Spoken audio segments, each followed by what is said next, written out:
There are two types of people in this world. Those who call animal control when a 2,000-pound bison barrels across a golf course, and those who grab their phones, yell "World Star" and start recording.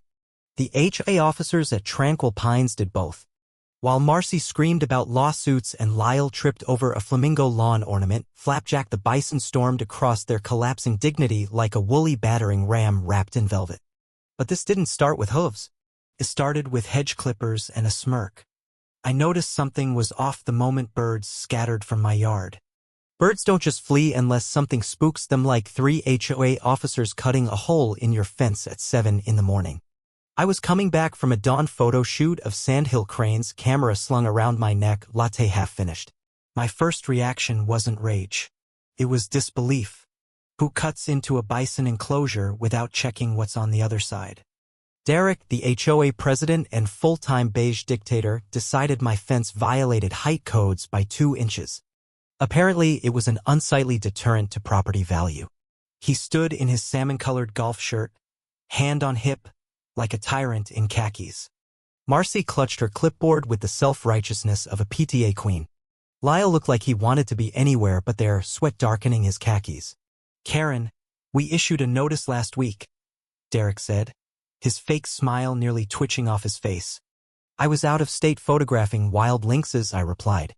"This is trespassing and destruction of property. It's enforcement of community standards," Marcy chirped. "Per bylaw 3.1.2, exotic or farm animals are not permitted, and that includes your cow."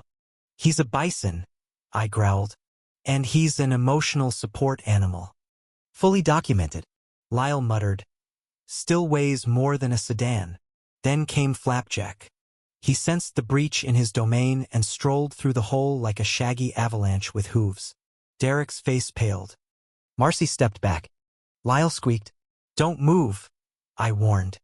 "Is it charging?" Marcy shrieked. "No," I sighed. "He's grazing."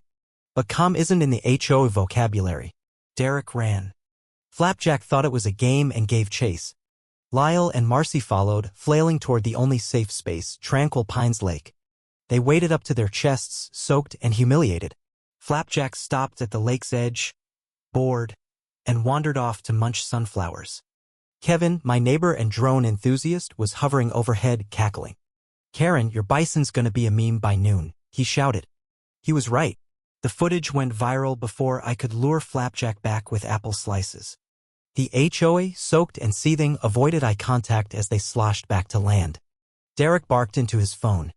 Marcy slipped back into the lake after trying to salvage her clipboard. That night, I got a cease and desist email. Polite on the surface, but boiling with veiled threats. They demanded the removal of Flapjack, replacement of the fence, and attendance at a disciplinary hearing. They also slapped on $900 in fines.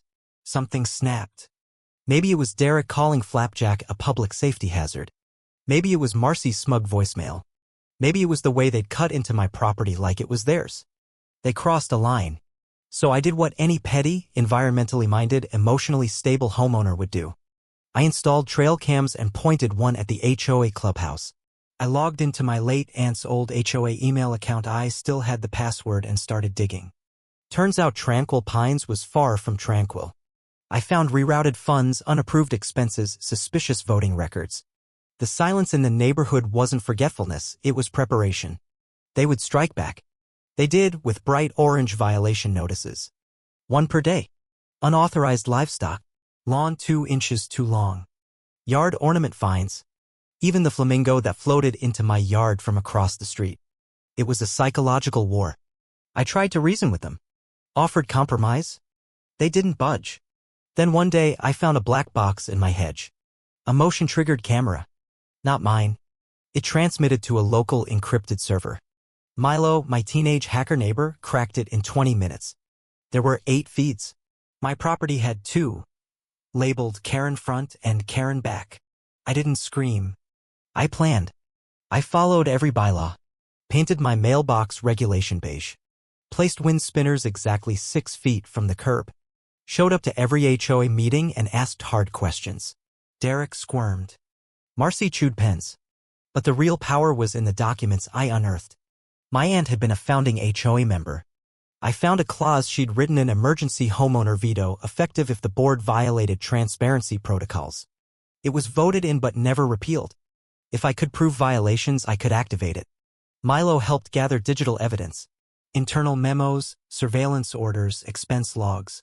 We built a case. But paperwork is forgettable. Drama isn't. So I hosted a barbecue. Invited everyone. Fed them ribs. Let kids ride Flapjack, who wore a sign, emotional support animal. Do not chase or be chased. The HOA showed up. Marcy dropped her phone in potato salad. Kevin flew his drone in circles overhead. That night, I watched footage from Milo. Derek, 2 days before, pointing at my yard saying, stack the fines until she cracks. She doesn't know we're logging her violations. That wasn't enforcement. That was harassment. Then came a storm. Flapjack, the digger, unearthed a rusted box near the old oak tree. Inside, my aunt's handwritten ledger. Receipts, meeting notes, and a signed override clause. I had all I needed. At the next HOA meeting, I came prepared. Derek tried to push through the agenda. I stood and made a motion for a vote of no confidence. Then I presented the evidence. Played the clip of Derek plotting. Held up the override clause. The room gasped. Then Harold Croft walked in. Former HOA president. Missing since 2007. She's telling the truth, he said. He confirmed that Elaine, my aunt, stopped the board from illegally selling private land. They ousted him for supporting her. The override clause was her last line of defense. Derek sputtered. Harold glared. The vote wasn't close. Derek was ousted. Marcy had fled town. An emergency committee was formed. They asked me to run for president. I declined. But I requested a bison-friendly bylaw. It passed unanimously. In the weeks that followed, fake fines were erased. Cameras dismantled. Transparency restored. Flapjack became the official community mascot. He got an ID badge. He licked it. Then a note appeared under my door. You think this is over? You don't even know what she did. I dug deeper. Found a 2007 dispute over my aunt's garden. The HOA accused her of encroachment, threatened foreclosure, then dropped the case. The HOA president at the time resigned suddenly. My aunt's notebook had a margin note. HC knew too much. Protect the clause. They'll bury you if you don't. I prepared for the final showdown. At the annual election, Derek tried to carry on like normal. I stood and called for a vote of no confidence. Presented everything. Played the video. Read the override clause. Then Harold entered, verified everything. The board was dissolved. That night, I signed a petition to permanently remove Derek and Marcy. Twice. Peace returned to tranquil pines. And as Flapjack and I watched the sunset from our porch, I whispered, next time they come through that fence, we're installing catapults. He blinked slowly, then flopped onto the lawn. We had earned our peace.